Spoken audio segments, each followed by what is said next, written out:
Hey guys, tonight we begin with the civilizations of ancient Greece.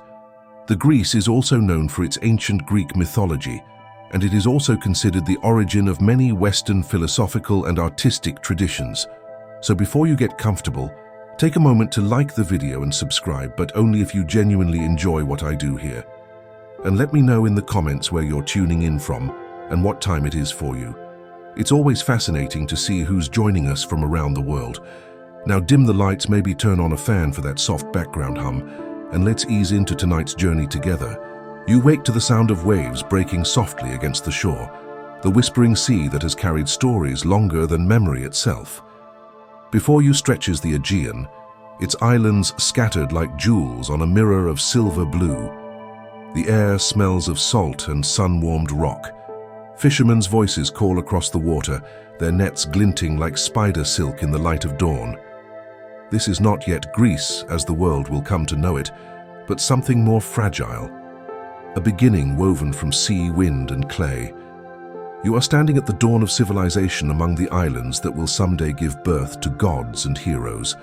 The Aegean world is a mosaic of small, stubborn lands, mountains rising steep and wild, their valleys carved by restless rivers, their shores split into 1,000 harbors. To the east, the coast of Anatolia gleams faintly, and to the west, the shadow of the mainland drifts across the horizon. In these narrow spaces, where no city can grow without touching the sea, the people learn to sail.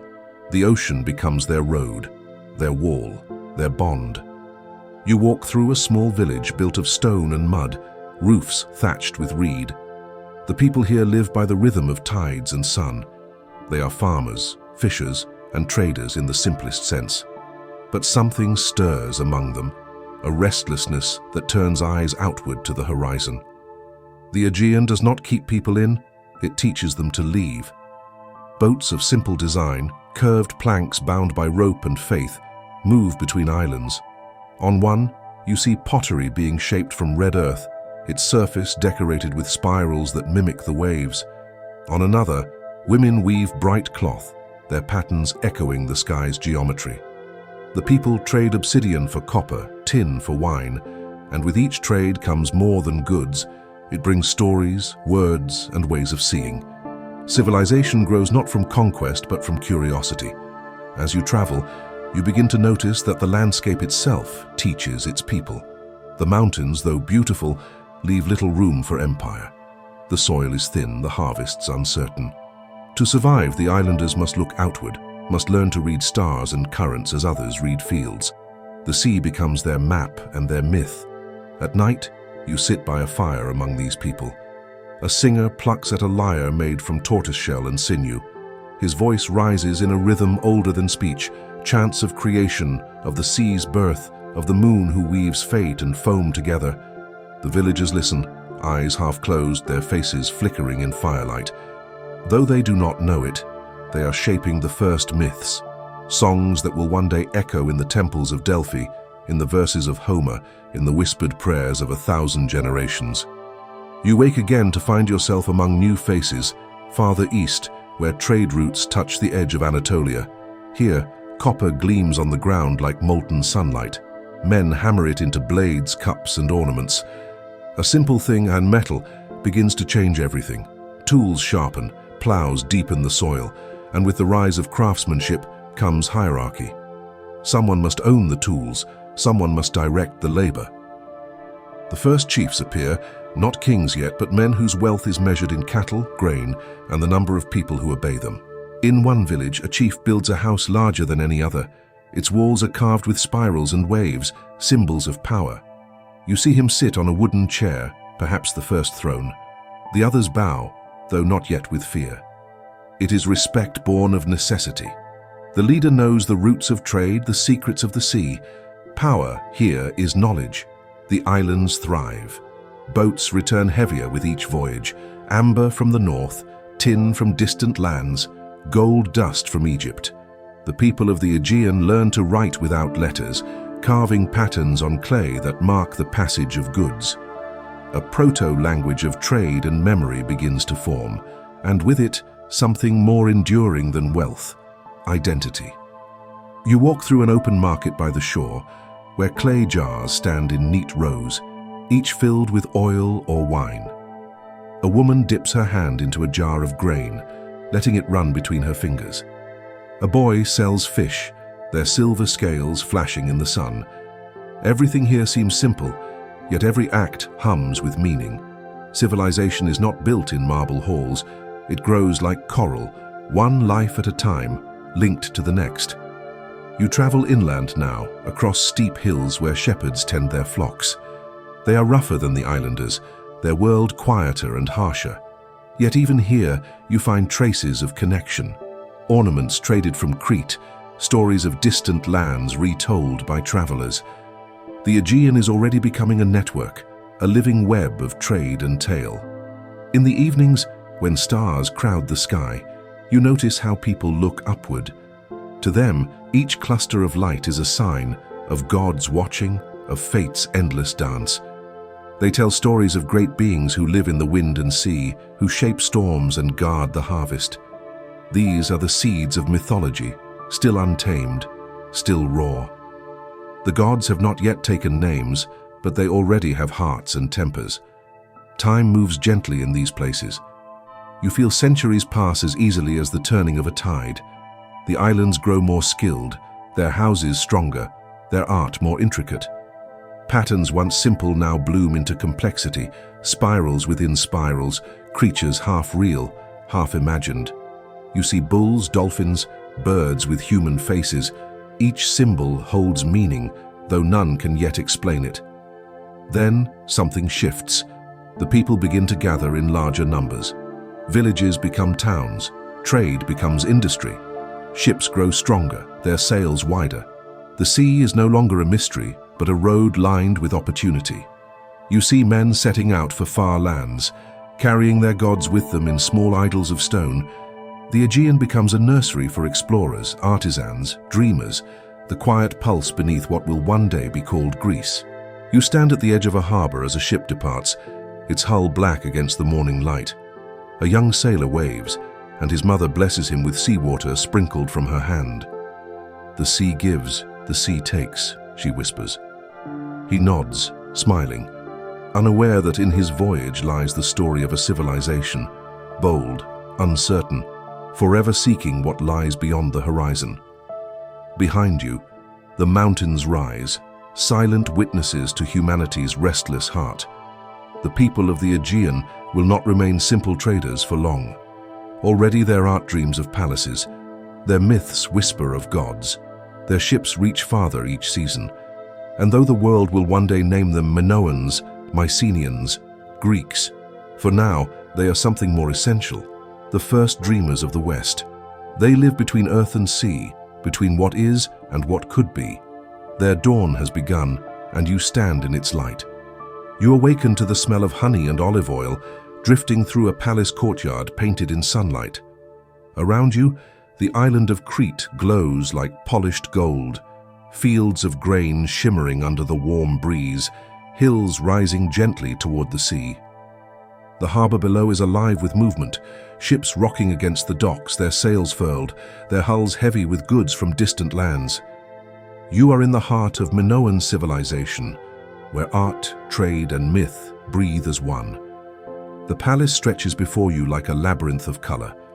Walls of white plaster gleam beneath red columns, their tops painted with patterns that mimic waves and reeds. Frescoes bloom across the rooms, dolphins leaping through blue waters, girls with curling hair carrying baskets of saffron, men in flounced skirts vaulting over bulls. There is no scene of war, no image of conquest. Here, life seems to move to the rhythm of grace. The people laugh easily. Music drifts through the halls like perfume. You walk barefoot through cool corridors, your footsteps echoing faintly. Each chamber opens into another, winding upward and inward until you begin to lose sense of direction. But this is no accident. The palace is meant to confuse, to dazzle, to remind all who enter that knowledge and mystery share the same walls. Somewhere beneath your feet, storerooms stretch deep into the earth, filled with jars of oil, wine, and grain. Each jar is marked with a symbol, not a word, not yet, but something that holds the shape of memory. This is a civilization built on order and beauty. You feel it in the clean geometry of their architecture, in the harmony of color and form. Even the smallest artifact, a seal, a cup, a ring, carries balance within its design. There is power here, but not the power of the sword. It is the power of creation, of control over chaos. Outside the palace, the city hums with life. Merchants haggle in the sun, their stalls overflowing with copper ingots, pottery and colored fabrics. You hear the lowing of cattle from the courtyards, the clatter of carts moving down paved roads. In the workshops, artisans carve ivory and shape jewelry of gold so delicate it seems spun from light. Everywhere, the mark of skill. Everywhere, the scent of prosperity. The sea, though always close, feels tamed. From the harbor, ships leave daily, bound for Egypt, for Cyprus, for the coasts of Asia Minor. You see one preparing to depart, men loading amphorae, women tying offerings of flowers to the mast. The captain pours wine into the water, a gift to the sea god before he sails. When the ship moves out, its sail catches the wind like a great white wing. At night, you find yourself in a courtyard under the stars. Torches flicker, dancers move in circles, their hands raised in patterns both ritual and joy. The music is wild, the rhythm of drums deep as heartbeat. Then, from among the dancers, a bull emerges, vast, snorting, its horns gleaming.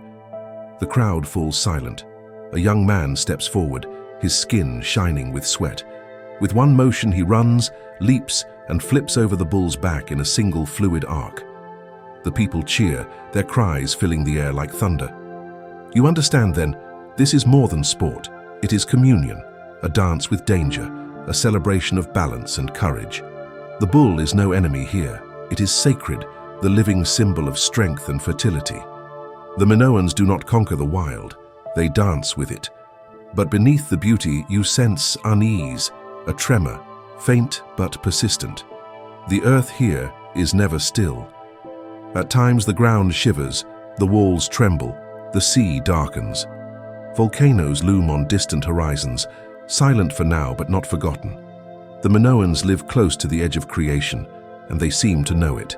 Their art carries hints of fear, waves that curl like jaws, beasts that watch with knowing eyes. You visit the temple within the palace, a quiet place of offerings and silence. The priestess stands before an altar, her arms bare, snakes coiling gently around her wrists. She whispers prayers you cannot understand, but their rhythm feels older than words. Around her, symbols of double axes, labries, gleam in the torchlight. Each is a sign of power, not of war, but of the divine balance between life and death. When she turns toward you, her gaze is calm, distant, almost kind. "The gods live among us," she says softly. "They do not rule us. They walk beside us." You realize how different this world is from others you have seen, a world where women hold sacred authority, where peace is not weakness, where creation itself is worshipped. The Minoans measure time in festivals, not wars. Their calendars turn with the moon, their rituals follow the harvest. When spring comes, they celebrate rebirth with flowers, songs, and the lighting of lamps across the sea. From the cliffs, you watch the island glow, hundreds of flames flickering like stars below. For a moment, you feel the pulse of something eternal, harmony between human and nature, between mortal and divine. But harmony is fragile. As the years pass, the tremors grow stronger. The island of Thera, far to the north, begins to rumble. Smoke rises from its peak like a warning. You see birds fly away in flocks, the sea uneasy beneath them. When the eruption comes, it is beyond imagining.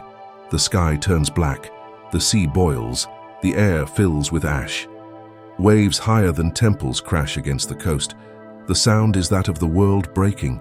When silence returns, the sun is gone. The fields are grey, the cities drowned in dust. The once proud palaces lie cracked and empty. You walk among the ruins, your footsteps sinking into ash. A fresco half buried in debris shows dolphins leaping, a frozen moment of joy beneath the weight of tragedy. Yet even as the island grieves, the people endure. They rebuild what they can, move to new lands, carry their gods and stories with them. Their ships sail again, though slower now. Their sails patched, their hearts cautious. The Minoans will not vanish at once. Their legacy will flow into new hands, shaping the world that comes after. You stand once more in the palace courtyard, now silent except for the whisper of wind through broken walls. The frescoes fade, but their colors linger in your mind. The blues, the reds, the movement of life captured in pigment and stone. Civilization is fragile, you realize, but beauty has its own kind of immortality. From across the sea, another people begin to rise, harder, hungrier, less given to grace, but eager for glory. They will learn from the Minoans and build something new upon their ashes. Soon the thunder of bronze will replace the song of lyres, and the age of warriors will begin. For now, you close your eyes to the last glow of Minoan fire, the echo of drums fading into the sea's sigh. The gods remain, but they are listening to new voices. You open your eyes to the clang of bronze on stone, the sharp metallic cry of a new world rising. The sea still lies before you, but its mood has changed. Where the Minoans once sailed with offerings and songs, their successors launch ships for conquest. Their sails are no longer white with trade, but dark with ambition. You stand on the rugged hills of the Greek mainland, overlooking the citadel of Mycenae, the stronghold of kings and warriors whose names will echo through ages. The city looms before you like a beast carved from rock. Cyclopean walls rise high and rough, built of stones so massive that later generations will swear only giants could have moved them.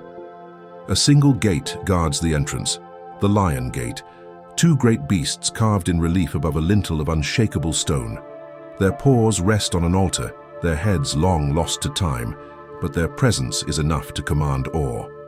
You pass beneath them and feel the weight of something both mortal and divine pressing on your shoulders. Inside, the air is thick with the smell of smoke, sweat, and molten metal. Workshops hammer with relentless rhythm. Armor is shaped, swords sharpened, shields polished. The clang of bronze fills the streets like heartbeat. Men move with purpose, their faces hard, their voices deep and measured. This is not the peaceful artistry of Crete. This is a world of hierarchy, of oaths, of honor that burns like fire and cuts like steel. You follow a narrow path up to the Megaron, the great hall of the palace. Its walls are painted with hunting scenes and spirals of flame. In the center burns a round hearth, its smoke trailing upward through a hole in the roof. Around it sit the warriors of the king, drinking from cups of gold, their laughter edged with pride and weariness. The air hums with tension, not of fear, but of constant readiness. They live for the call to arms, for the clash that proves worth. At the head of the hall sits the One-Axe, the king. His robe gleams with embroidered lions. His hand rests on a scepter topped with ivory. He speaks in low tones to his scribes, who press signs into wet clay tablets. You glance over their shoulders and see rows of strange marks, an early script, Linear B, the first true written Greek. It records taxes, rations, the movement of goods. Not poetry yet, but order. Civilization's heartbeat preserved in hardened clay. The Mycenaeans are builders as well as warriors. Outside the citadel walls, you see grave circles lined with golden masks, faces of the dead molded in shining metal, their features calm, almost divine. In the shaft graves, treasures gleam, cups of silver, daggers inlaid with hunting scenes, jewelry fine enough to belong to gods. Death here is not an end but a proclamation, proof that glory survives the body. But glory is a hungry thing. The land around Mycenae is rocky, its soil thin, its harvests fickle. To feed their growing power, the Mycenaeans turn outward, sending ships across the Aegean. They trade, yes, but always with the shadow of the sword. Their warriors return with copper, gold, and captives. Their influence spreads like fire, to Tiryns, Thebes, Pylos, each a fortress crowned by a palace, each bound to the others by alliance and rivalry.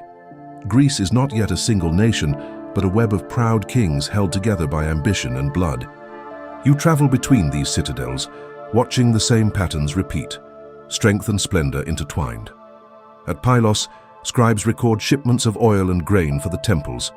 At Tiryns, the walls rise so high they seem to pierce the clouds.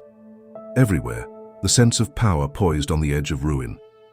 You hear whispers of raids to distant lands, even Troy across the sea, where riches are said to gleam behind high gates. One night, you sit among soldiers by a campfire outside the walls. They speak of heroes, of men who fight not for kings but for honor itself.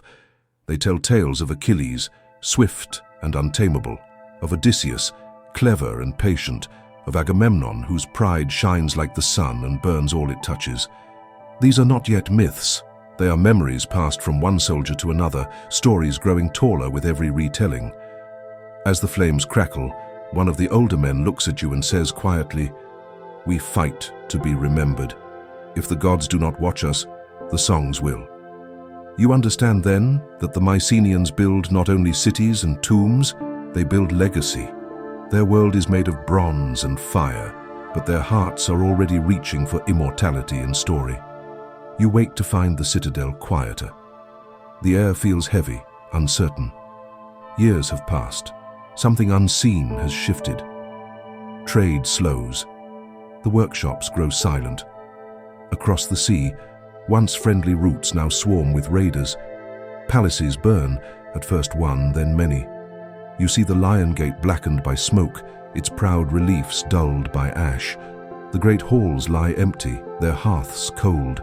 The reasons are many and none clear. Perhaps invasion, perhaps rebellion, perhaps the wrath of gods or the simple turning of the world's wheel. Earthquakes strike, drought grips the land. The scribes stop writing, the clay tablets crumble unbaked. The voices of kings vanish into the dust. You walk through the ruins of Mycenae, past toppled walls and shattered pottery. In a corner, you find a child's toy, a small horse carved from wood. It lies on its side, forgotten. You pick it up, brush the dust away, and feel an ache deeper than loss. Civilization has fallen, but the dream remains. The people scatter into the hills and islands. Without the palaces, they return to simpler ways. Farmers, shepherds, wanderers. The great trade routes fade, the art grows rough, the world quiets. This is the end of the Bronze Age, and the beginning of what will later be called the Dark Age. But even in darkness, embers glow.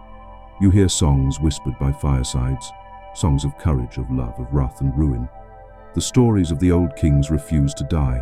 They travel in memory, in rhythm, in the rise and fall of voices. The people forget how to write, but they remember how to tell. And so the Mycenaean flame does not truly vanish. It burns in the heart of every shepherd who sings to the stars, in every traveler who dreams of home, in every child who hears of heroes and wonders if they might become one. The citadels crumble, but their shadows stretch across centuries. You turn once more to the sea. The waves crash against the rocks below, relentless as time itself. Somewhere beyond the horizon, a new dawn waits. One that will rebuild from ruins, one that will remember these fallen kings not as tyrants but as legends. And when those legends are finally written, long after memory has turned to myth, they will begin with words that every Greek child will someday know. Sing, O Muse, of the wrath of Achilles. You wake to silence, not the peaceful hush of dawn, but the kind that follows ruin.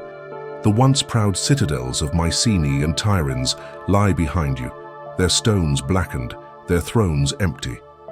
Around you stretches a landscape stripped bare, fields left untended, roads broken, temples abandoned. The world has grown smaller, lonelier. The fire of the Bronze Age has gone out, and in its place flickers the dim, uncertain light of survival. You walk among the scattered villages that remain, each clinging to the bones of its ancestors' glory. Where once great halls echoed with music and feasts, now smoke drifts from small huts built of mud and straw. The people here live quietly, almost invisibly. They till the soil, herd their goats, and pray to gods whose names are half forgotten. Their tools are simple, stone and iron where bronze once gleamed. The artistry of old has faded into function, but still they endure. This is the Greek Dark Age, though for those living it, there is no sense of darkness. They do not know what has been lost, only what remains. The world has narrowed to the horizon of each village. Trade with distant lands has ceased. Writing has vanished. Stories survive only in voice. The sea, once crowded with ships, now lies empty, its wind whispering of what was. Yet even in this silence, something stirs. At night, you sit beside a fire with a small group of villagers. The old man who tends the flame begins to sing, not in the tongue of scribes or kings, but in the simple, pulsing rhythm of memory. His voice wavers, but carries weight. He tells of heroes, of great-hearted men who fought beyond the sea, who faced gods and monsters, who defied fate. The children lean closer, eyes wide. The names roll like thunder. Achilles, Odysseus, Agamemnon. Names that should have been dust still live in the mouths of shepherds.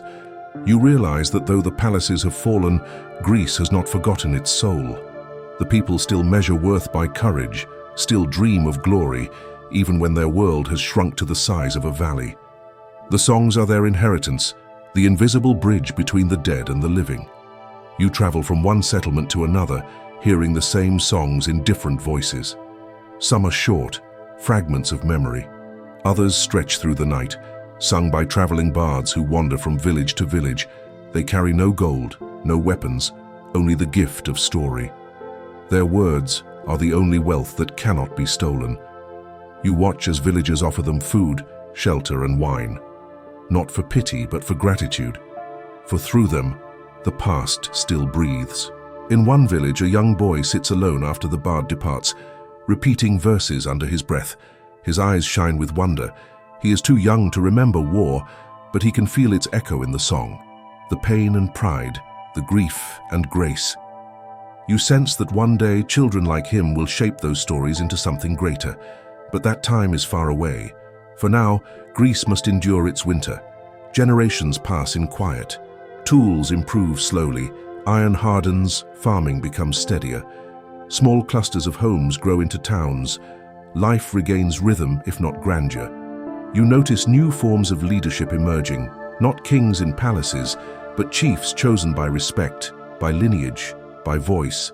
Councils gather in open spaces under the sky, where words replace decrees. It is a humble beginning, but within it sleeps the seed of democracy. The gods, too, change in these centuries of silence. Once they were bound to temples and treasures, their names whispered by priests. Now they walk freely among the people's stories. Zeus, Hera, Poseidon, Athena. They grow not from doctrine, but from imagination. The villagers speak of them as neighbors, powerful yet familiar, flawed yet divine. The distance between heaven and earth shrinks. The myths evolve into mirrors, reflecting the people themselves. You climb a rocky hill one morning and look down at a new settlement forming near the coast. Smoke rises from chimneys, laughter echoes faintly. The people here are beginning to build differently, not sprawling palaces, but planned spaces. Houses cluster around an open square, a place for gathering and trade. Beyond the town, fishermen mend nets while women carry amphorae from the well. The air smells of bread and sea salt. For the first time in centuries, you feel the pulse of growth. The people have learned from loss. Their cities are modest, their gods approachable, their ambitions grounded in survival rather than empire. And yet, within their simplicity, there is a quiet resilience. The Greeks are beginning to rediscover what it means to belong, not to a king, but to a community. One night you sit on a cliff overlooking the Aegean. The stars above seem sharper, nearer. Below, a small ship rocks gently in the water, a fishing boat, no grand galley. Its single sail flutters like a whisper. And still in that moment you feel the same spark that once drove the Minoans and Mycenaeans to cross these waters. The instinct to explore, to dream, to endure. It has never died. Time moves as slowly as the tide. Villages grow into clusters, clusters into towns. The Greeks begin to trade again, cautiously, first with nearby islands, then farther. The first letters of a new alphabet begin to appear, etched on pots and stones. They are not yet fluent, but they are remembering how to record what matters. Still, this age belongs to the voice. Around every hearth, the bards continue their endless weaving. They do not know their own importance, how their songs will one day form the spine of a culture, the foundation of literature itself. The world listens, unknowingly shaping the future through the simple act of remembering. You find yourself among shepherds one evening, high in the mountains. The air is cold, the stars countless. A young man begins to sing, not of kings or wars, but of home, of the long journey and the yearning to return. His words carry sorrow, hope, and wisdom all at once. You close your eyes and listen, and in the rhythm of his song, you can almost hear the first notes of the Odyssey. The Greeks do not yet know they are rebuilding a civilization. They are only surviving, only telling stories. But through their endurance, something vast and beautiful begins to take root. The belief that memory can outlast ruin, that words can hold the shape of a world long after its stones have fallen. You look east, where dawn is breaking over the sea. The light touches the ruined citadels, the quiet villages, the scattered islands. Slowly, the color returns to the land.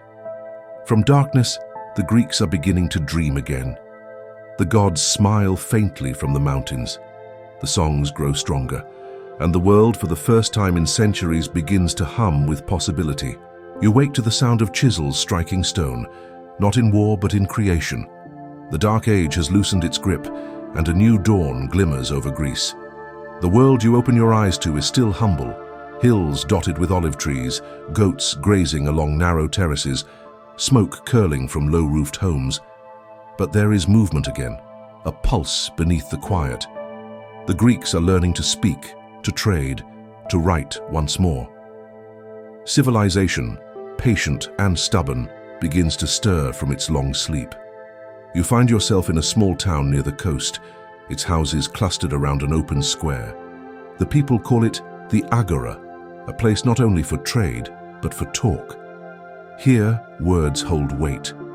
Farmers barter for grain, fishermen call out their catch, and elders sit on stones beneath fig trees debating justice, land, and the gods' will. It is more than commerce. It is conversation, and conversation, you realize, is the soil in which freedom grows. But something even more transformative has entered Greece, the alphabet. You see it first carved crudely on a potsherd, small slanted letters that seem to dance. The Greeks have taken the Phoenician script, reshaped it and made it their own. For the first time in centuries, their words can live beyond the voice. A fisherman's son writes his name on his jar, a potter scratches a dedication to a god, a poet carves a verse in wet clay. You pick up a shard lying near the market. On it is etched a playful boast. Whoever drinks from me, his desire for Aphrodite will seize him. The letters are uneven, imperfect, and yet they hum with life. The Greeks have rediscovered writing, but not for kings or accountants. They use it for people, for joy, for identity, for art. As you wander, you notice how the towns begin to organize themselves. Stone replaces mud, roads widen, temples rise, modest but deliberate, their columns simple yet proud. Each community, Athens, Corinth, Argos, Thebes, begins to form its own character. No longer scattered villages, they are becoming polis, city-states. Each polis is a world unto itself, a blend of land, law, and lineage. The Greeks no longer define themselves by their rulers, but by their cities. I am of Athens, one man says to you. I am of Sparta, another replies. These words are not mere geography, they are identity. You climb a hill outside the town and look down at this new pattern of life. The land is still divided by mountains and sea, yet somehow more connected than before. Ships once again dot the horizon, their sails like white wings. They bring back not only goods, but ideas, from Phoenicia, from Egypt, from lands beyond the known. Greece is no empire. It is a constellation of small lights, each shining with its own brilliance, yet all bound by the same sea. You stop in a workshop where a blacksmith hammers iron into a sword. The clang fills the air, sparks scattering like fireflies. He tells you that iron is the metal of the new age, harder, cheaper, more enduring than bronze. With it, even the humble man can arm himself, and so the balance of power begins to shift. Strength is no longer the privilege of kings alone. In the evenings, the people gather to share food and stories. A lyre sings softly, while wine is poured into cups painted with red figures. The songs are old, but their meaning changes. They are no longer merely laments for lost heroes. They are mirrors for the living. When the singer begins, his voice rolls like the tide. Sing, O Muse. And you realize with awe that these songs, once the breath of countless nameless bards, are now taking shape into something lasting. The Iliad and the Odyssey are being born. You close your eyes and listen. The poet sings of wrath and longing, of war and homecoming. The heroes he names are not gods, but men, flawed, proud, enduring. In their struggles, the Greeks find themselves. For the first time, literature becomes not just entertainment, but reflection. The stories of the past are not forgotten. They are reborn. Days pass, and you travel between city-states. Each feels different. Each an experiment in how to live. Corinth thrives on trade, its harbors filled with foreign goods and bright chatter. Thebes stands inland, proud and self-contained, its farmers strong and pragmatic. Sparta grows in silence, already shaping itself into something austere, but it is Athens that catches your attention, not yet the gleaming city it will become, but a restless place of thinkers, artisans, and dreamers. In Athens, you see men gathering in the agora not just to barter but to argue. They speak of justice, of who should rule, of how to divide power. The seeds of democracy are sown not in grand speeches, but in questions that refuse to die. Should one man rule, or should the people rule together? If a man can fight, can he not also speak? The answers are uncertain, but the asking itself is revolutionary. You watch a group of young Athenians etching their names into stone, not as subjects but as citizens. They are shaping something that has never existed before, government by the governed. It is still fragile, still bound to the old hierarchies, but the idea has taken root. Religion too changes in these years. The gods are everywhere, in wind, in wave, in harvest, in desire, but they are no longer distant. You visit a temple of Athena on a small hill, its columns gleaming in the afternoon sun. The priestess welcomes you not with mystery, but with calm understanding. She watches over wisdom and craft, she says. She is not above us, she is within us. The divine and the human draw closer, their dialogue woven into daily life. As you descend from the temple, you notice how the world around you begins to harmonize, art, belief, and reason growing side by side. Pottery now shows more than form, it tells stories. Sculptors learn to capture movement in marble. The human body, once hidden, becomes a subject of study, even reverence. The Greeks are learning that to depict man beautifully is also to honor the gods who made him. Even the smallest acts, carving, writing, trading, debating, carry a shared rhythm, the search for balance. The Greeks are teaching themselves how to be human again, and in doing so, they are inventing what it means to be civilized. You sit one evening by the sea as twilight deepens. Fishermen return to shore, their nets heavy. Children chase each other through the sand, laughing. In the distance, a temple bell rings softly. Above you, the first stars appear, not cold, but alive with meaning. Somewhere, a poet writes by lamplight, and his words will one day travel farther than any ship. You realize that Greece has found its second birth, not through conquest or wealth, but through memory and imagination. From the ashes of its past, it has learned the most enduring truth, that civilization begins wherever people dare to remember, to question, and to dream. The night wind rises, carrying with it the scent of salt and pine. The waves murmur their endless rhythm, the same that once carried Minoan traders, Mycenaean warriors, and now Greek citizens. The dawn of letters has come, and with it, a voice that will never be silenced. The morning light spills across the Acropolis, glinting off white marble and red clay roofs. You stand at the edge of Athens, where the hills slope gently toward the sea, and watch the city stir awake. Smoke curls from hearths, sandals scuff on stone, and from every corner rises the low hum of life returning, a sound older than memory and yet impossibly new. Athens is no longer just a settlement. It breathes now, like a living mind. The streets twist between homes of mud brick and limestone, opening into wide squares where people gather to talk, trade, and argue. The agora is the heart of it all. Men come here not only to sell olives or wool, but to debate how the city should live. The conversations are alive, fierce, and unending. In them you sense something being forged, not in fire, but in words. You walk among them, invisible yet present. A farmer with soil still under his nails argues with a craftsman about taxes. A young noble scoffs that commoners have no right to vote. An old man leaning on his staff says softly, "The laws should serve us all, not the few." There in the dust of the marketplace, democracy's first heartbeat thunders faintly beneath the noise. The sun climbs higher, and you wander through Athens' narrow lanes. The houses are plain, whitewashed with red tiles, no grand displays. But their simplicity holds a quiet pride. Women grind grain or spin wool in the courtyards, gossiping about marriages and the price of figs. Children chase each other, shouting the names of gods as though playing at creation. From a distant workshop drifts the rhythmic ring of bronze against bronze. You follow the sound and find yourself before a smith. His arms are blackened with soot, his forge a glowing heart of flame. He greets you without looking up. "We build our gods with the same hands that build our homes," he says, half to himself. On his bench lies a half-finished statue, Athena, her face serene, her spear yet unshaped. Her eyes, though stone, seem to hold thought.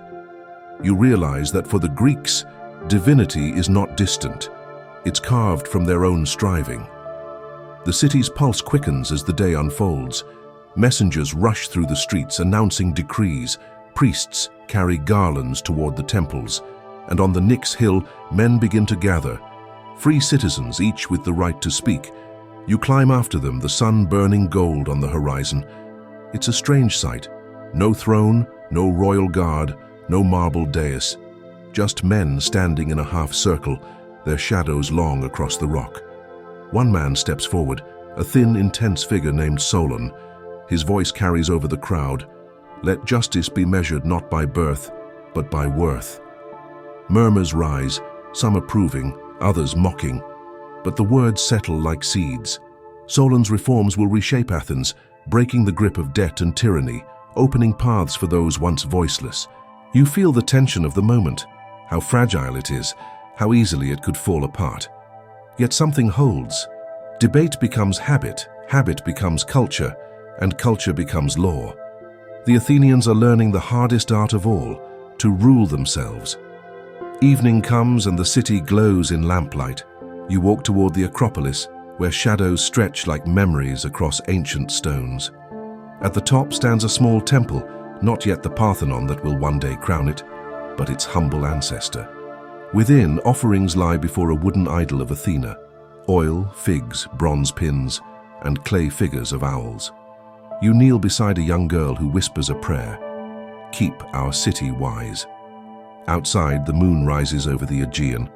From the harbor below comes the creak of ships. Athens' sailors are preparing to trade. Olive oil for Egyptian grain, pottery for Phoenician glass. The air smells of salt and ambition. Greece has no empire yet, but its ships carry something far greater than gold. They carry thought. You wander the docks. Men haul amphorae, argue over measurements, sing old sea songs that sound half prayer, half poetry.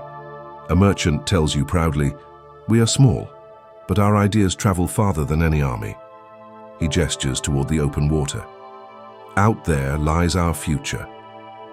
The next morning you visit a sculptor's studio. The room is filled with white dust and sunlight. Around you stand unfinished figures. Gods, heroes, athletes frozen mid-stride. The sculptor runs his hand along a statue's arm. "We carve not perfection," he says, "but balance." He chips away, revealing muscles that seem to move beneath the chisel. In every body lies a question. What does it mean to be human? That question, you realize, defines Athens. Its citizens worship the gods, but they also question them. They build temples, yet they also debate virtue and reason. They are inventing philosophy, not yet in words, but in practice. through the act of questioning, through the courage to think aloud. You wander to the theatre district, where men in masks rehearse under the sun. The sound of laughter and argument mingles with the cries of gulls. A playwright named Thespis gestures wildly, his voice rising. "When the mask speaks," he declares, "the people listen." Drama is being born here, the art of storytelling made flesh.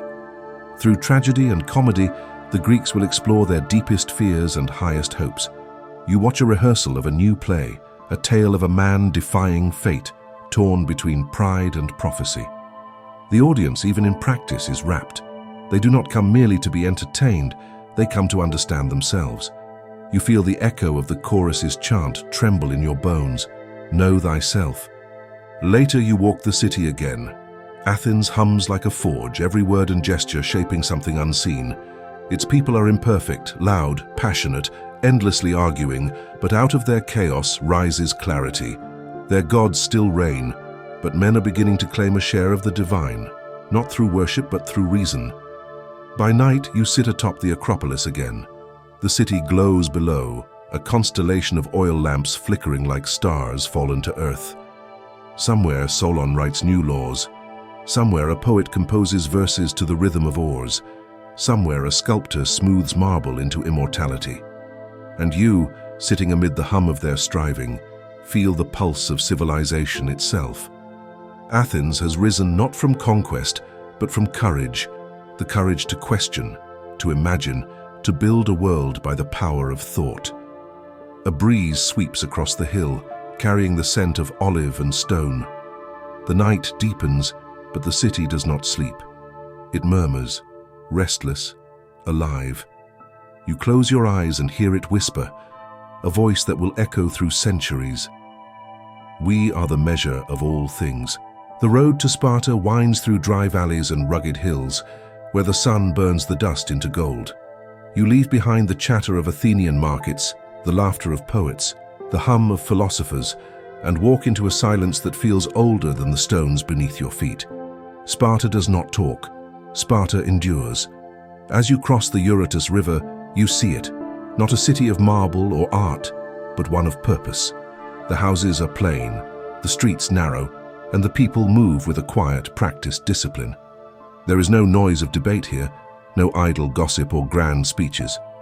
Only the sound of training, the rhythmic clash of shields, the short command of an instructor, the measured breath of men running in armor. Sparta is not a city built to be admired, it is built to survive. You pass a group of boys, barefoot and lean, marching in step along the dusty road. Their faces are serious, their eyes fixed ahead. One stumbles, the instructor's rod snaps across his shoulder. He doesn't cry. He straightens and continues. You ask quietly what they are doing. A nearby elder answers with pride, "They are becoming Spartans." He explains what that means. From birth, the weak are left to die on Mount Taygetus, not in cruelty, but in conviction. Life here is not a gift, it is a test. At the age of 7, boys are taken from their families and placed in the agoge, the state's brutal school of discipline and endurance. They sleep on reeds, eat little, speak less, and train endlessly. Hunger is a lesson, silence a virtue. You watch as one boy, smaller than the rest, steals a piece of cheese from the kitchen. He hides it under his cloak, trembling. When caught, he is beaten, not for stealing, but for being caught. A Spartan must be cunning, his teacher says, for on the battlefield, mercy is rare. In Athens, freedom is worshipped. In Sparta, obedience is sacred. You continue walking through the city. There are no great temples here, no sculptures of perfection, no theaters for laughter or tears, only the barracks, the gymnasia, and the simple stone buildings where elders meet in silence. Sparta is ruled by 2 kings, warriors both, and by the Gerousia, a council of old men hardened by war and time. Their word is law. The assembly of citizens meets rarely, and when it does, its voice is brief. We shout yes or no, one soldier says, and that is enough. And yet, there is a strange beauty here, not in marble, but in motion. You watch women running in the fields, strong and swift, their hair unbound. In Sparta, women are trained almost as the men are, to run, to wrestle, to speak boldly. How else, one woman tells you, could we bear warriors? She laughs, and her voice carries across the valley. You realize that in this hard land respect is not given lightly. Even the gods must earn it. You follow the sounds of chanting to the edge of the city. A ritual is beginning. The gymnopedia, the festival of the naked youths. Boys and young men dance in circles, their bodies painted with oil, their movements sharp and fierce. The rhythm of drums echoes through the air. The elders watch, expressionless as the dancers reenact the triumphs of past wars. You see pride here, not in beauty or intellect, but in endurance. We are iron, an old soldier murmurs beside you, and the world is fire. At night you sit by a small fire outside the city walls. Across the plains, the lights of other Greek cities flicker. Athens, Corinth, Argos, each dreaming of art, trade, or philosophy. Sparta dreams of none of these. Its dream is silence and strength. An old veteran joins you. His cloak is tattered, his eyes clear. You think us cruel, he says quietly. But war spares no poet. The world remembers the brave, not the soft. He takes a deep breath, staring at the stars. We do not fight for glory. We fight so Greece may live. You begin to understand.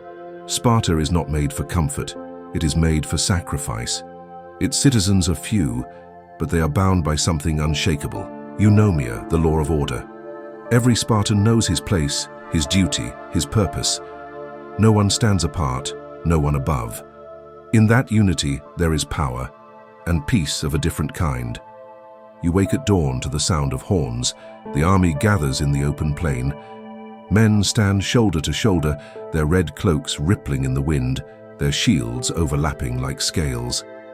The hoplon, their round bronze shield, gleams in the sun. You can almost feel the hum of tension in the air, the breath before the charge. The commander steps forward, lifts his spear, and speaks just 3 words, "With your shield." The men answer as one, or on it. This is Sparta's creed, victory or death. You walk among the soldiers as they prepare to march. They eat in silence, their faces calm. A young warrior sharpens his blade. When you ask if he fears death, he smiles faintly. "No," he says, "we fear dishonor. Death is lighter." You notice something else. There is no gold, no banners, no promise of plunder. Their only reward is the knowledge that their city endures another day. In Sparta, duty is not a burden. It is life itself. That night, as the men march out under the stars, you climb a nearby ridge and look back at the city. The fires glow dimly, like embers that never die. There are no songs here, no laughter drifting from taverns. Only stillness, the stillness of discipline. And yet, beneath that stillness lies something eternal. Sparta will never create marble temples or immortal plays, but it will give Greece something rarer, the strength to stand. You think of Athens' freedom and Sparta's order, 2 forces so different, yet bound to one fate, the poet's pen and the soldier's spear, both shaping the soul of Greece. You sense the storm ahead, a time when these 2 ideals will clash, tearing the land apart. But for now, in this quiet valley, Sparta stands unbroken. As dawn breaks, the mountains glow red in the light. The Spartan army vanishes into the mist, their shields glinting one last time before fading into legend. You remain for a moment, breathing the cold air, the silence heavy with purpose. Then you turn north again, toward the lands where gods walk, and men begin to ask what it means to live among them. The mountains fade behind you as you descend toward the plains where legend breathes like mist. You follow an ancient road lined with olive trees, their silver leaves whispering in the wind. Ahead lies Delphi, the navel of the world, the place where gods and men meet not in battle but in question. As you walk, the air grows heavy with the scent of laurel and smoke. Pilgrims pass you carrying small offerings, bronze figurines, jars of oil, and wreaths of flowers.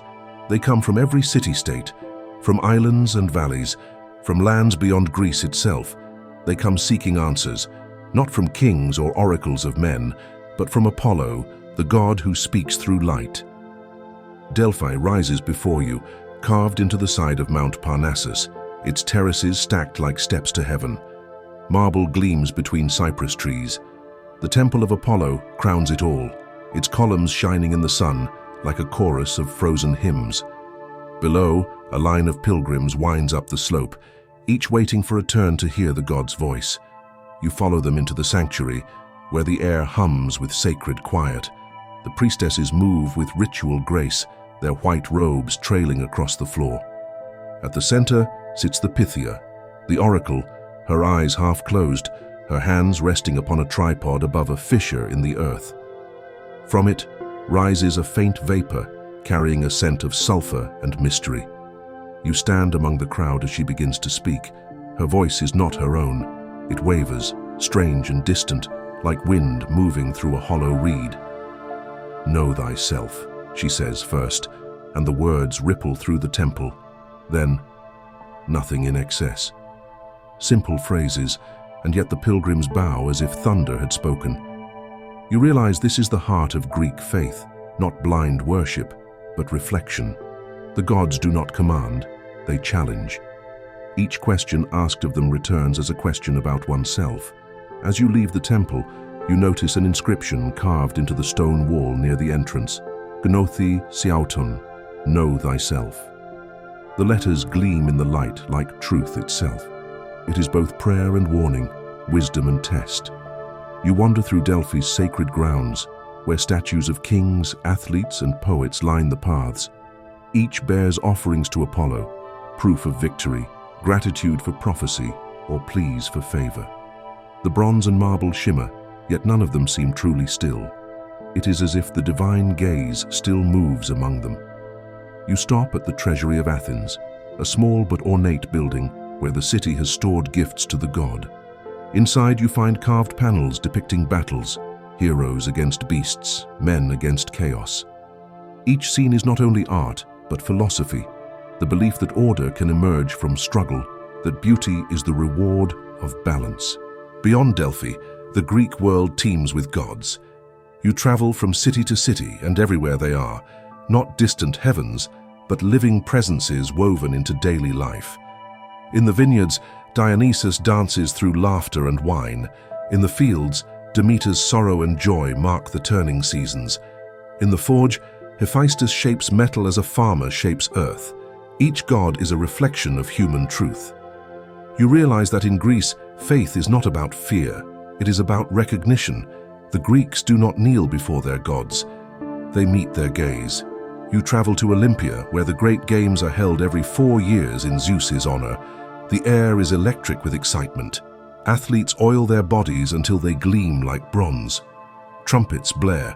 The crowd roars. You can smell sweat and dust, hear the thud of feet against sand. When the races begin, the spectators fall silent, every eye fixed on the runners. They sprint like lightning, arms slicing the air, their faces locked in focus. There is no prize of gold, no wealth, only a wreath of olive leaves and the immortal pride of victory. To win, says a spectator beside you, is to please the gods. But here too, something deeper stirs. These games are not just contests, they are rituals, moments where mortals prove themselves worthy of divine notice.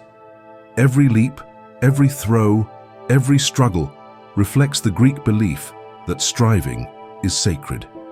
At night, the torchlight flickers across the statues of Zeus and Hera, casting shadows that move like spirits. You sit among the sleeping crowds and realize that this faith, though crowded with gods, is ultimately about one thing: the human spirit trying to reach upward. You journey next to the Aegean coast, to a small shrine of Poseidon built on a cliff. The sea churns below, vast and alive. Sailors kneel before the altar, tossing bits of bread and wine into the waves. Their prayers are simple: safe passage, calm winds. The priest explains softly. He listens when he wishes, but the sea always answers, one way or another. You watch the sun sink into the horizon, turning the waters into molten gold. It feels as though Poseidon himself is rising from the depths, vast and patient. The Greeks live surrounded by gods, not as slaves, but as neighbors. Each force of nature has a face, a story, a lesson. Traveling inland again, you reach Epidaurus, the sanctuary of Asclepius, god of healing. The sick and suffering lie beneath the stars, waiting for dreams that might reveal cures. Priests move quietly among them, whispering prayers. By day, they treat wounds and fevers. By night, they listen to the dreams the patients have. Healing here is both medicine and mystery, faith woven into the fabric of life. You realize that for the Greeks, the divine is not something apart from the world. It is the world, its beauty, its chaos, its uncertainty. The gods walk beside men, share their desires, their jealousies, their laughter. Perfection is not their gift, but their mirror. One evening, you sit on a hill overlooking the sea. The stars glimmer above like an ancient alphabet, each one spelling a story, of lovers turned to constellations, of hunters, of heroes, of gods who loved too deeply and fell too far. You think of the myths you've heard, of Prometheus stealing fire, of Persephone descending into the underworld, of Odysseus defying Poseidon's wrath. Each tale is not only legend, it is a lesson. Through myth, the Greeks explain the inexplicable, but they also explore themselves.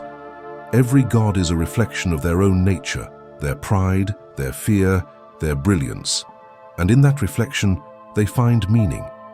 You look down at the darkened temples, their torches flickering like souls. The songs of priests and poets drift through the night, mingling with the crash of waves and the hum of cicadas.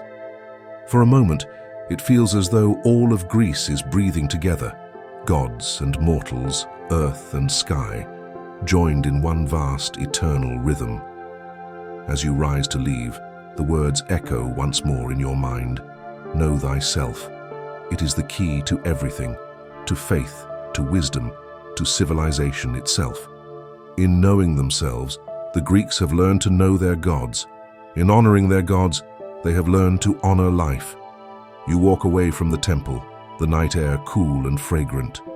The moon hangs over the Aegean like a silver coin, and you think, perhaps the divine does not live above us, but within every act of courage, beauty, and understanding.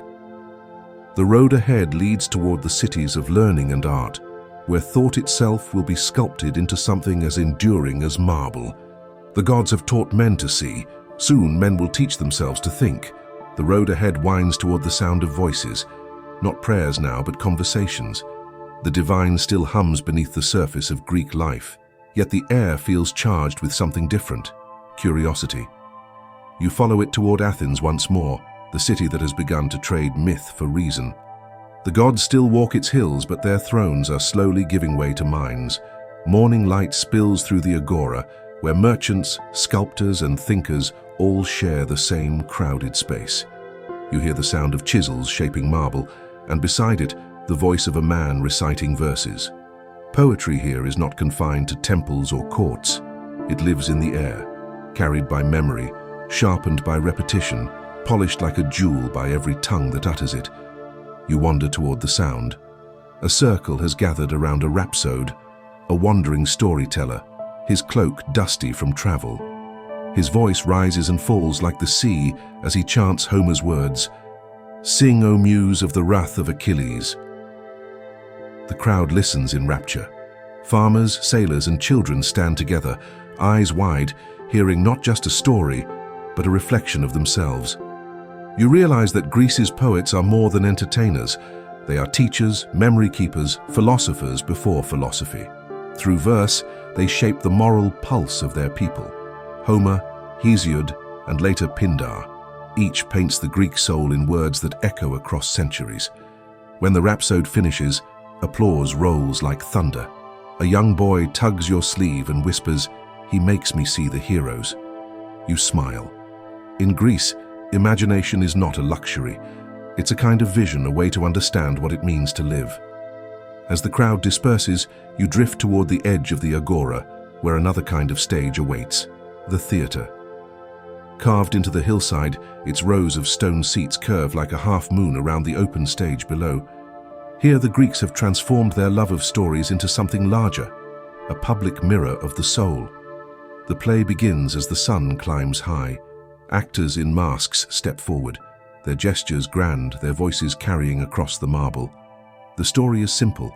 A king defies prophecy, a queen hides her grief, a chorus of citizens mourns and warns. Yet within the simplicity lies a question that grips the crowd. Can man escape fate? You watch as the tragedy unfolds, every word heavy with meaning. The audience doesn't sit silently. They murmur, gasp, cry out. Theatre here is not escape. It is participation. It asks not for tears but for thought. When the chorus sings, their rhythm feels like the heartbeat of the city itself. At the end, the actors remove their masks, revealing sweat and exhaustion. The crowd rises, not just in applause but in recognition. They have seen themselves, their pride, their sorrow, their choices. You realize that for the Greeks, art is not decoration, it is inquiry. Every tragedy, every comedy is a dialogue between human frailty and divine order. That evening, the streets glow with lamplight. In a small courtyard, you hear laughter, the unmistakable sound of Aristophanes' comedy. You slip closer and find a troupe performing before a handful of locals. Their jokes are bold, even crude, mocking politicians, gods, and philosophers alike. Yet beneath the laughter lies a sharp truth. The Greeks can laugh even at their own greatness. Laughter, says one spectator beside you, is how we stay free. As night deepens, you wander through Athens again. The sound of conversation never stops. Everywhere people are talking about law, justice, beauty, love. You pass a group of young men gathered beneath a tree, debating loudly. One gestures with passion. "But what is virtue?" he demands. His companions roll their eyes, yet none walk away. You've found the birthplace of philosophy. The speaker, you learn, is Socrates, barefoot, gray-bearded, eyes sharp with mischief. He asks questions that unsettle and illuminate all at once. His method is simple but devastating. Instead of answering, he keeps asking, "What is good? What is courage? Can ignorance be wisdom?" His listeners fumble, laugh, argue, and finally think. You sit nearby listening. There is no temple here, no altar, no priest, yet something sacred happens in every question. The pursuit of truth has become the new worship.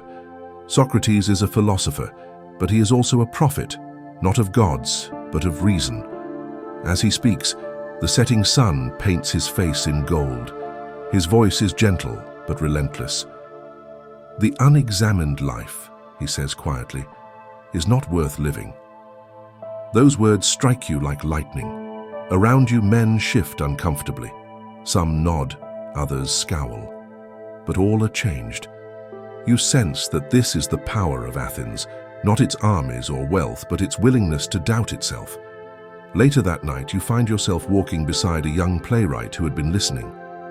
"Socrates," he says, shaking his head, "asks questions that lead nowhere." Then he smiles faintly, "And yet we cannot stop answering."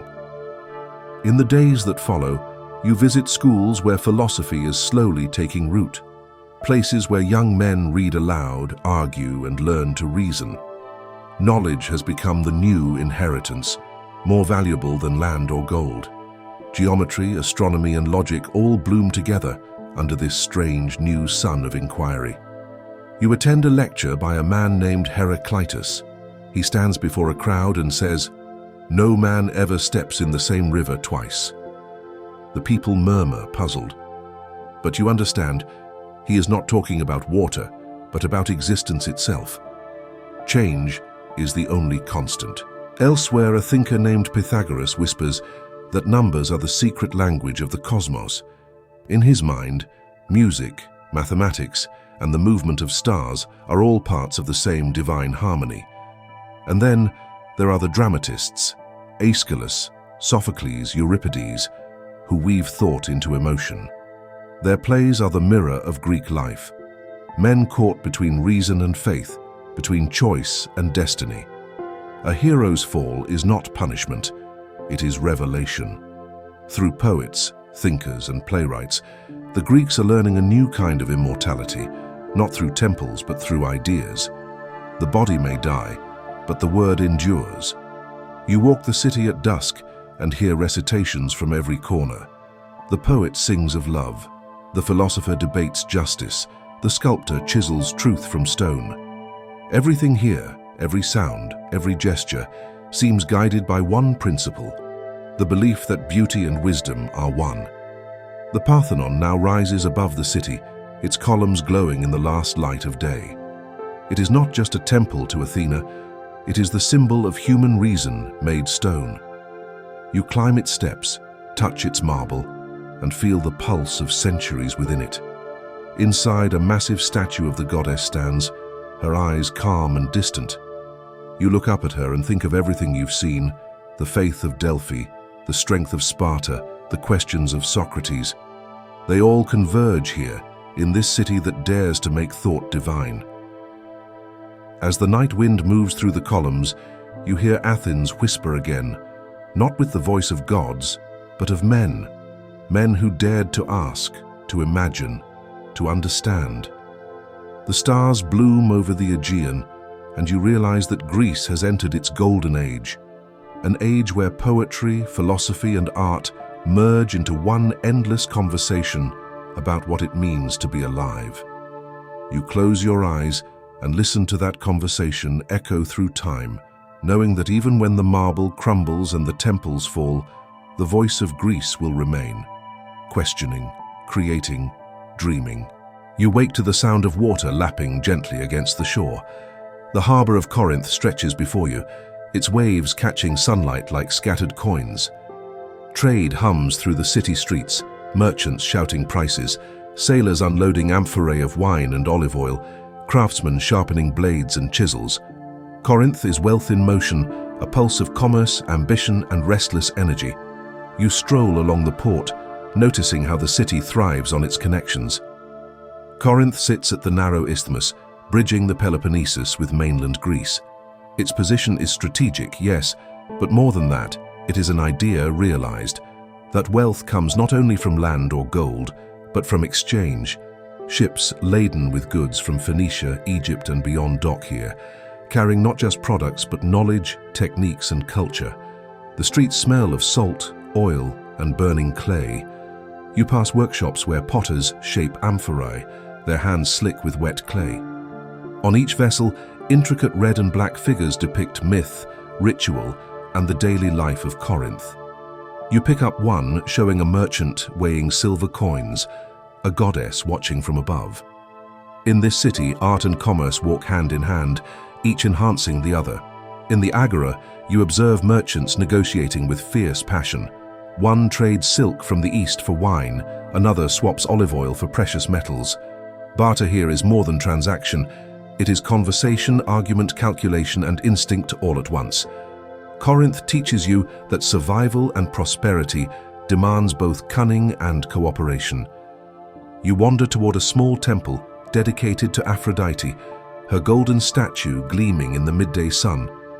Corinth's wealth is not only in coin, but in pleasure, beauty, and sophistication.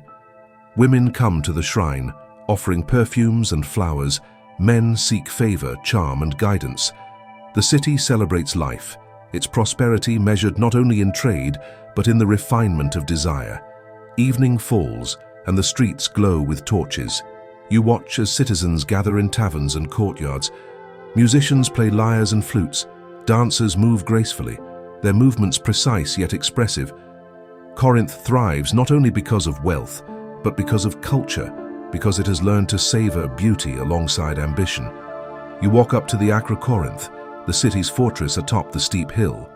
From here, the entire region sprawls beneath you, harbors, hills, fields, and distant mountains. You understand why the Corinthians are protective of their city. Their wealth invites envy, their position demands vigilance. Yet from this height, you also feel the rhythm of their life, a balance between safety and enterprise, power and artistry. As night deepens, you meet a young merchant who has traveled from Athens. He speaks eagerly of the city's innovations, new trade routes, alliances, and strategies for growth. We learn from others, he says, and yet we forge our own path. In Corinth, you realize influence is a currency as valuable as silver. Knowledge, skill, and strategy move as freely as goods. Next morning, you visit the workshops of artisans. Bronze smiths, jewelers, and weavers transform raw materials into objects of utility and beauty. Corinth is a laboratory of craft, a place where the skill of the hand complements the imagination of the mind. Here, practicality and artistry are inseparable, producing not only wealth but innovation. You walk through residential quarters where homes are modest yet elegant. Courtyards bloom with flowers and olive trees. Frescoes adorn walls depicting gods, heroes, and the cycle of daily life. Corinthians embrace luxury, but tempered by discipline and taste. In every home, every market stall, every temple, you see a culture that prizes balance, work and pleasure, wealth and wisdom, human ambition and divine favor. At midday, you enter the marketplace again and witness a debate. Two men argue over a contract. One insists on fairness, the other on profit. They raise voices, gestures sharp, yet a crowd gathers, intrigued, listening, learning. Here, even argument is civic education. Every citizen is required to think, negotiate, and speak with reason. Corinth shows that prosperity demands more than coins. It requires judgment. As the sun sets, you climb the Acrocorinth once more. From this vantage, the city is a jewel of light and motion, its harbors gleaming, streets alive, temples solemn yet vibrant. You realize that Corinth's greatness lies not in one triumph, but in the integration of many: commerce, art, religion, and civic engagement. The city thrives because it is a living experiment in civilization. Night falls, and the harbor is quiet, save for the soft creak of moored ships. You sit at the edge of the quay, watching lanterns reflect on the water. In the distance, laughter drifts from a courtyard, mingling with the gentle clatter of goods being stowed. Corinth is awake, alert, alive, a city not content to merely exist but determined to flourish. You rise, walking along the quay under a sky alive with stars. The city behind you hums with quiet energy, a symphony of trade, culture, and human endeavor. In Corinth, you sense a lesson. Civilization is not built solely on thought or courage, but on the relentless weaving together of ambition, skill, and community. Tomorrow, the journey will continue, and the story of Greece will stretch further toward philosophy, democracy, and the heights of human creativity. Tonight, however, you pause to appreciate Corinth, a city of brilliance forged by commerce, culture, and the indomitable will to thrive. The path northward takes you through fertile valleys and sun-drenched hills, past vineyards and olive groves, where laborers sing as they work. The air carries the scent of thyme and rosemary, mingling with the earthy aroma of tilled soil. You follow this road toward the city of Thebes, a polis of strength and ambition where history and myth collide in sharp relief. Thebes rises modestly from the plain, its walls solid but unadorned.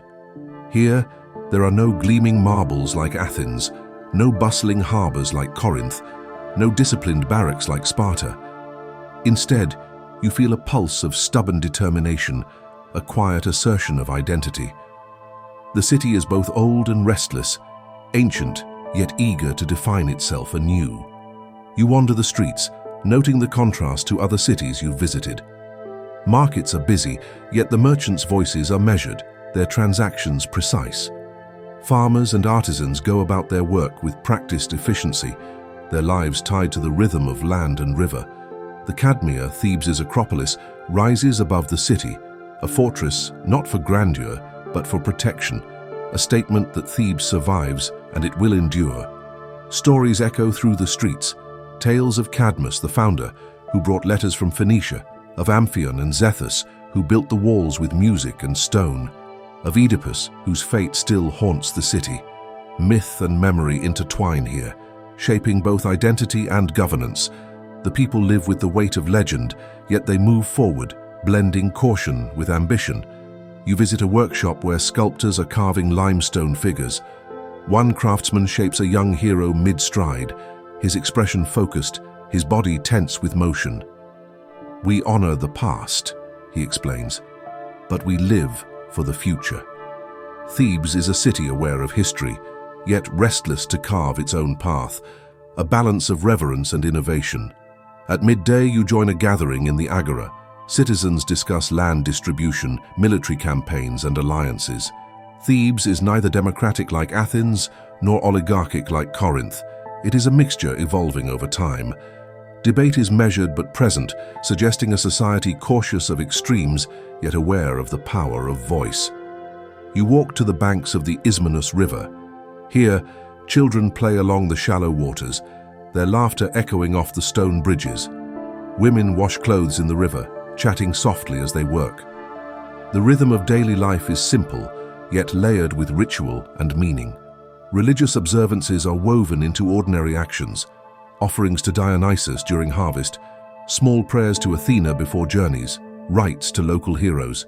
Evening approaches, and the city glows in fading sunlight. You climb the Cadmea, its stones cool beneath your fingers. From this vantage, you see the plain stretching toward mountains, the river winding like a silver ribbon, the city nestled in balance between safety and openness. Thebes is not grand, but it is strong. It does not command attention, it commands respect.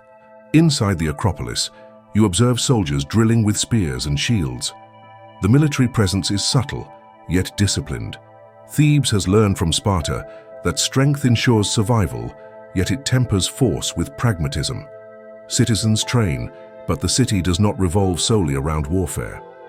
Life continues, intertwined with preparation, reflection, and communal responsibility. You encounter a young woman tending an altar to Dionysus. She explains the city's festivals, where music, dance, and ritual merge. These events are communal, binding people to one another and to their past. The arts are not neglected here. Theater and music flourish, though less ostentatiously than in Athens.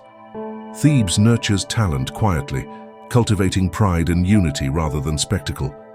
As night falls, you wander the quiet streets. Lanterns flicker on walls, casting shadows that mingle with the ghosts of myth. You hear the faint strains of a lyre, a young man practicing in his courtyard. Thebes is alive with learning and culture, yet its heartbeat is measured, restrained, deliberate. Its legacy is one of balance, myth and reason, caution and ambition, art and discipline. On the city walls, you pause and gaze at the plains beyond. Thebes has endured invasions, wars, and strife, yet it persists. Here you understand the Greek idea of resilience, not only in the brilliance of Athens or the discipline of Sparta, but in the steadfast determination of a city that refuses to vanish into obscurity. The stars rise above the Cadmea, shimmering over a city at once mortal and eternal. You sense the silent conversation between past and present, legend and reality.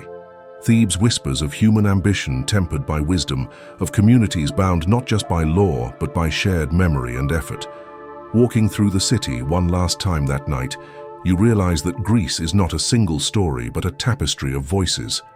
Athens debates and philosophizes, Sparta endures and strengthens, Corinth trades and innovates, and Thebes survives with quiet pride. Each city contributes to the symphony of civilization, each a note that shapes the melody of a people seeking to understand themselves and their world. And as you leave the city behind, the cadence of life, of effort, reflection, and aspiration follows you, carrying the promise of stories yet to unfold. The sun rises over the plains of Thessaly, casting long shadows across fields of wheat and barley. You follow the winding road northward, past villages where farmers lead oxen to plow and shepherds guide flocks across gentle hills. Here, life is measured by the seasons, by the turn of the earth, and by the labors of those who toil upon it. Yet, even in this quiet, you sense the currents of larger change, the pulse of a civilization reaching toward philosophy, art, and empire. Your path leads to the city of Larissa, one of Thessaly's principal settlements. Its walls are modest but sturdy, a testament to both defense and permanence. The streets are wide enough for trade, but narrow enough to encourage conversation. Merchants display clay vessels, woolen cloth, and fresh produce. You notice the rhythm of exchange here, not the extravagance of Corinth, nor the disciplined parade of Sparta, but the steady flow of community sustaining itself through mutual effort. In the agora, elders sit in a circle discussing land disputes. A young man listens intently, his brow furrowed, as the arguments unfold. You realize that even here, in a relatively quiet region, governance is a matter of negotiation and principle. Each decision carries weight, affecting families, labor, and the cycles of harvest. Life is communal, each person tethered to the whole, and the well-being of the city depends on justice as much as productivity. You wander into a workshop where craftsmen carve intricate wooden shields. The shields are not merely protective, they are symbols, adorned with emblems of heroes and gods. Here, art and function intersect, reminding you that Greek life intertwines the practical with the aesthetic. Every object, from a vessel to a weapon, is shaped with both utility and meaning. Nearby, a school has gathered children for lessons in reading, mathematics, and recitation. The teacher, a stern but patient man, guides them through lines of Homer and Hesiod. The children's voices rise and fall with the rhythm of the text, and you sense that education is more than instruction. It is an initiation into a culture, a way of connecting the past to the present. In the evening, you climb a hill overlooking the city. The wind carries the smell of pine and soil, and the distant mountains shimmer in the fading light. From this vantage, you see the contours of Thessaly's plains, rivers glinting like silver threads, villages scattered like stars, fields stretching toward the horizon. There is a sense of stability here, a quiet strength in the landscape that mirrors the people who live upon it. As night falls, the stars emerge, bold and luminous. You visit a small shrine dedicated to the Muses, tucked into the hillside. Pilgrims come with offerings of wine, olive oil, and small figurines, seeking inspiration in song, poetry, and craft. Here in the stillness, you feel the intellectual and spiritual currents of Greece converging. Inspiration is as vital as sustenance, and creativity is a form of devotion. Walking back to the city, you hear the sound of flutes and drums. A festival is underway, celebrating the harvest and honoring local deities. People dance, sing, and give thanks, their movements both joyful and disciplined. In these celebrations, you recognize the synthesis of human effort, faith, and community. The Greeks do not separate labor from ritual, work from reflection, or life from meaning. You stop to watch a troupe performing a short play. Though modest, the performance captures the essence of Greek drama: conflict, choice, and consequence. Even in Thessaly, far from Athens' grandeur, the power of theatre as a communal mirror is evident. The audience reacts, laughing, gasping, pondering, participating not as passive observers, but as engaged citizens. Late at night, you walk along the banks of a river that threads through the plain. The water glimmers under the moonlight, reflecting stars as if the heavens themselves have descended. A fisherman casts his net silently, embodying patience and skill. You think of the countless hands that sustain life here: farmers, craftsmen, traders, teachers, each contributing to the intricate weave of civilization. In your reflections, you understand that Thessaly, like the other Greek regions, is more than geography. It is a crucible of values: balance, diligence, curiosity, and reverence for both human and divine. It is a land where thought, labor, and faith coexist, shaping a people capable of enduring hardship, celebrating beauty, and seeking understanding. The night deepens, yet the city hums softly with life. Fires glow in homes, voices echo in courtyards, and somewhere a poet recites lines that will linger beyond the walls of Larissa. Greece is not a single city, a single culture, or a single story. It is a mosaic of places and people, each distinct yet connected, each contributing to the ever-unfolding narrative of human endeavor. You rise to a ridge outside the city, looking back at the soft glow of Larissa and the sprawling plains beyond. In the cool night air, you sense that the spirit of Greece is not defined by conquest or wealth alone, but by a relentless striving for understanding of gods, of men, and of the world itself. And as you walk into the darkness, you feel that the journey through Greece's cities and landscapes is also a journey into the heart of civilization, where thought, courage, and creativity converge to create something enduring, something that whispers across time. The journey now takes you toward the rugged coast of Ionia, along the western shores of Asia Minor, where the Aegean Sea crashes against cliffs and fills the air with salt and the cries of gulls. You sense a different energy here, a fusion of Greek identity and foreign influence, a crossroads where trade, thought, and culture intertwine in restless innovation. The cities of Ionia, Miletus, Ephesus, and Smyrna rise like jewels along the coastline. Their harbors are alive with activity. Merchant ships unloading textiles, spices, metals, and wine, artisans hammering bronze, weaving intricate fabrics, or carving marble for temples and homes.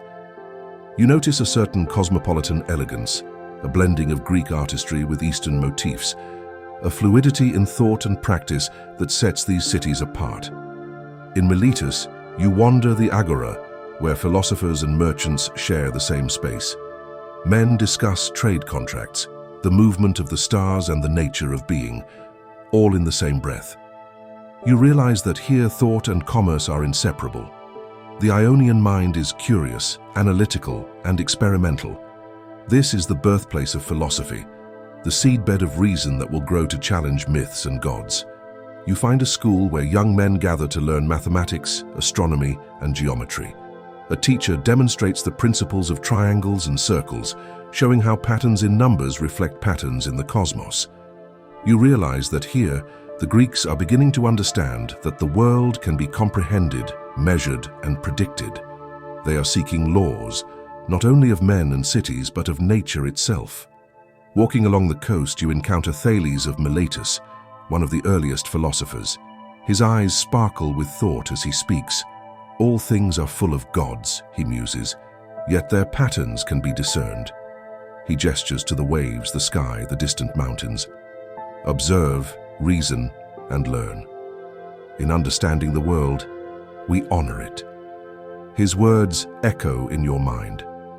The Greeks are shifting from reliance solely on myth to a search for rational principles, a transformation that will ripple across time. In the afternoon, you explore the marketplace, where merchants from across the Mediterranean trade goods and ideas. Egyptians sell papyrus, Phoenicians bring dyes and glass, and Greek artisans exchange their wares. You note that commerce here is not merely about profit, it is an exchange of culture, an interplay of influence that enriches both mind and community. You walk to a small temple dedicated to Artemis. The Ionic columns are slender and elegant, adorned with delicate carvings. Worship here is refined yet accessible. Citizens offer prayers and gifts, but there is a sense of personal reflection, an acknowledgement of human curiosity and desire alongside devotion to the divine. Religion and intellect coexist in balance rather than in conflict. As the sun sets, you ascend a hill overlooking the city and the sea. Ships move like silver shadows across the waves, carrying goods and travelers alike. The wind carries voices of sailors, merchants, poets, and philosophers, blending into a symphony of human endeavor. You realize that the Ionian cities are laboratories of civilization, where inquiry, commerce, and culture merge into something extraordinary. That evening, you attend a gathering in a courtyard. A young philosopher presents arguments about the nature of water as the principle of all things. Others challenge him, questioning and testing his ideas. You observe the lively debate, noting the respect with which opinions are exchanged. This is not idle speculation. It is the careful art of thinking aloud, of constructing and examining the foundations of knowledge. Later, under the stars, you watch Ionian sailors navigate by the constellations, calculating distances, tides, and winds. Their mastery of the sea reflects both practical skill and scientific observation. You sense that these cities, poised between land and ocean, myth and reason, are teaching Greece and eventually the world to seek understanding through exploration, measurement, and insight. The night deepens, and you sit upon the cliff overlooking the water. The lights of the city glimmer below, the temples silent yet alive with the memory of devotion. You reflect on what you have witnessed, the fusion of Greek and foreign ideas, the birth of philosophy, the interplay of intellect and daily life. Ionia is a crucible of curiosity, a place where the mind begins to test, question, and reason beyond tradition. As you walk along the cliff, the waves crashing below, you feel the tide of history itself. The Ionian Greeks are shaping the questions that will echo through time, about nature, existence, and human understanding. And as their voices mingle with the wind, You sense that civilization itself is evolving, driven not only by survival and devotion, but by the restless search for knowledge. The moon rises over the Aegean, casting silver light on the cliffs and temples. The Ionian cities glow softly, alive with thought, commerce, and creativity. You close your eyes and breathe in the salt air, understanding that this is the dawn of a new age, an age of inquiry, reason, and the first stirrings of philosophy that will illuminate Greece and beyond for centuries. From the Ionian coast, you journey inland toward the plains of Boeotia, where history and myth intermingle like the rivers that cut through the land. The cities here, Orchomenus, Tanagra, and Haliartus, are smaller than Athens or Corinth, yet each bears the weight of stories, traditions, and civic ambition. The landscape is fertile, dotted with temples, tombs, and farms, and every stone seems to whisper of heroes, gods, and mortals alike. You arrive in Orchomenus, a city known for its legendary wealth and opulent palaces. The Minyan walls rise before you, still impressive after centuries. Though time has softened their edges, you sense the grandeur that once defined this place.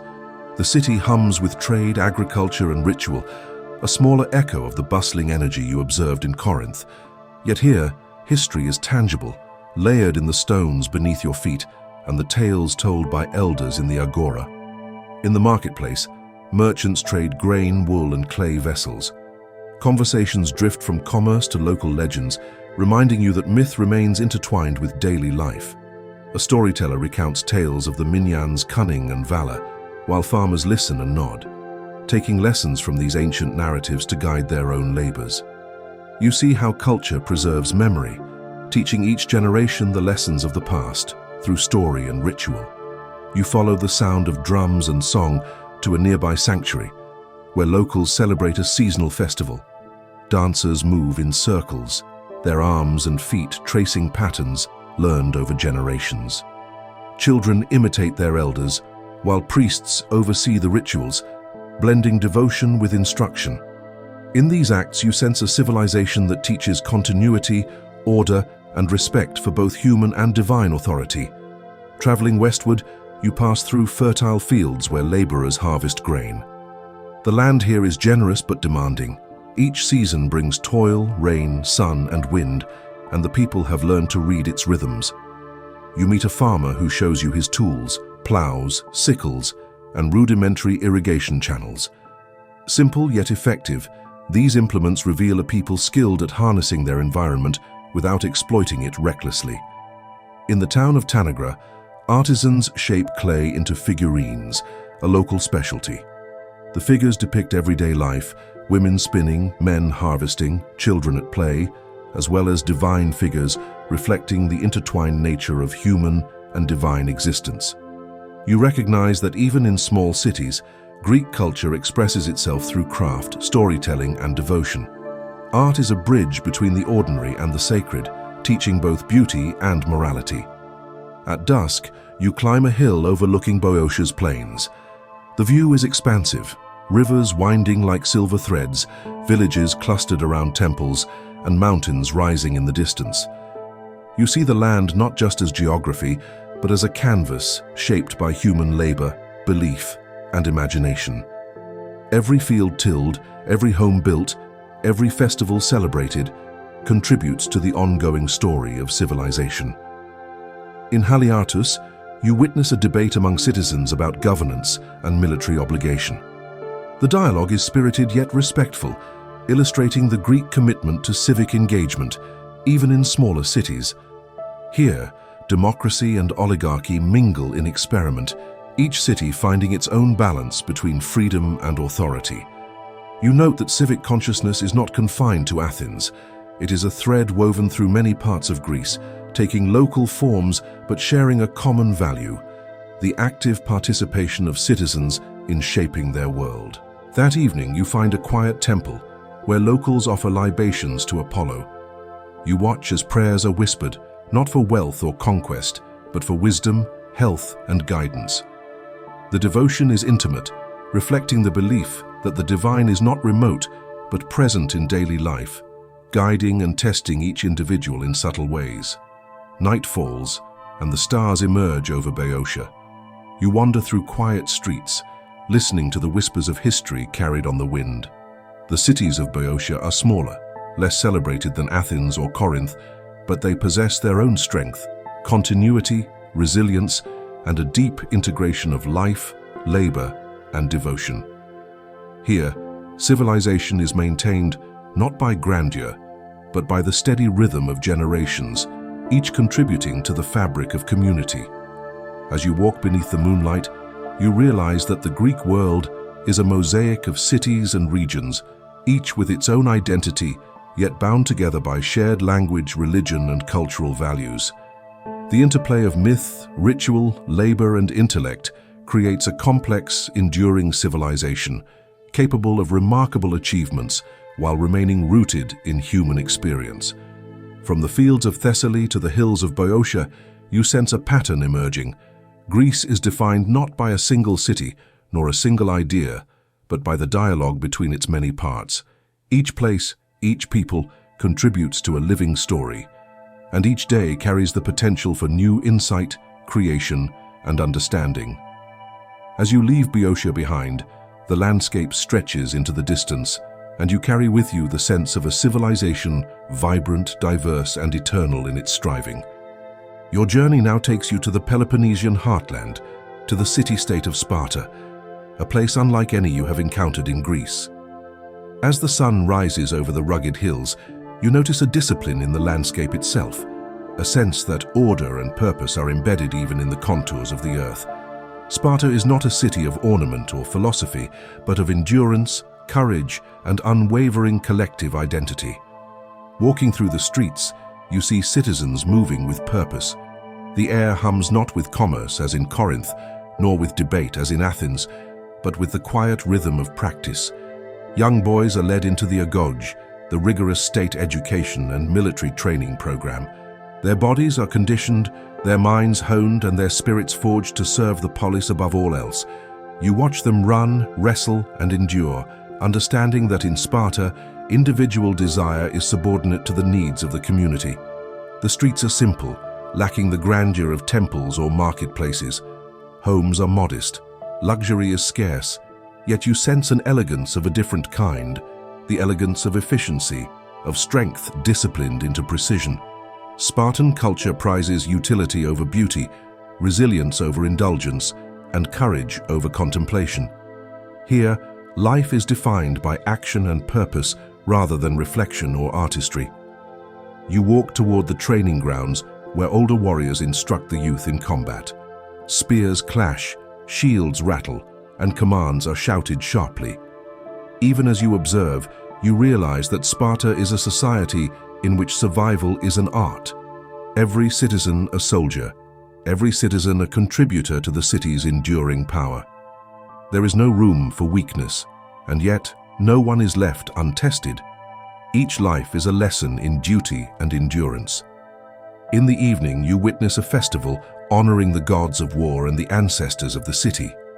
Music, dance, and ritual play their part, but there is a sense of solemnity, a recognition that life is measured in both achievement and sacrifice. The Spartans honor not only the divine, but the values of courage, obedience, and collective loyalty. You feel the weight of history pressing here, a reminder that Sparta's legacy will be written in deeds rather than words. As night falls, you climb the hills surrounding Sparta, looking down at the city illuminated by torchlight. The walls, the training grounds, the modest homes all speak of a civilization centered on endurance, discipline, and unity. Sparta is austere yet profound. It teaches that survival and greatness are inseparable from self-control, commitment, and courage. Your thoughts drift to the contrast among the Greek city-states you have visited. Athens debates, innovates, and seeks understanding through intellect and art. Corinth trades, thrives, and celebrates commerce and culture. Thebes endures, balancing ambition with stability. Thessaly nurtures agriculture, craft, and community. Ionia explores reason, observation, and philosophy. Boeotia preserves tradition, ritual, and continuity. And now Sparta, where the body and spirit are tempered through discipline and service. Greece is not a single city, nor a single ideal. It is a vast, interwoven civilization, diverse yet unified by shared language, myths, religion, and values. Each polis contributes its own strengths, lessons, and innovations. Together, they create a culture capable of astounding achievements in thought, art, governance, and war. And, as you descend from the hills, the night air crisp and alive, you feel the pulse of this civilization stretching across landscapes, centuries, and minds. Greece is alive not only in its cities and people, but in its ideas, its stories, and its relentless striving toward understanding excellence and the divine. And as you gaze one final time upon the Peloponnesian horizon, you realize that you have witnessed a civilization in all its complexity, a tapestry of cities, cultures, and philosophies, each thread contributing to the enduring story of humanity. As your journey across ancient Greece comes to a close, you sit quietly under a sky strewn with stars, reflecting on the diversity, brilliance, and resilience of this civilization. You have walked through Athens, where thought and democracy ignite the mind, through Sparta, where discipline and courage shape the body and soul, through Corinth, Thebes, and Thessaly, where commerce, endurance, and community sustain life, and along the Ionian coast, where curiosity and philosophy awaken the intellect. Everywhere, you have witnessed the interweaving of human endeavor, art, religion, and reflection. You realize that the story of Greece is not about a single city, a single war, or a single philosopher. It is about the interaction of countless voices, each contributing to a shared culture that prizes knowledge, courage, beauty, and devotion. Gods walk beside mortals, myths guide behavior, and ideas ripple outward, shaping generations yet unborn. Greece is not static. It is alive, evolving, and enduring because of the commitment of its people to understand themselves and the world around them. As night deepens, you reflect on the lessons that echo from each city and valley. The pursuit of wisdom, the discipline of the body, the value of community, the necessity of courage, and the eternal dialogue between mortal and divine. These lessons do not fade with the passage of time. They endure in thought, art, and memory, shaping civilizations long after the temples crumble and the warriors fall. Closing your eyes, you feel a profound connection to the generations that have walked these lands, debated in the agora, sculpted marble, sung poetry, and pondered the stars. Their voices whisper across time, reminding you that civilization is built not merely by power or conquest, but by the persistent striving of human hearts and minds toward understanding, excellence, and beauty.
you.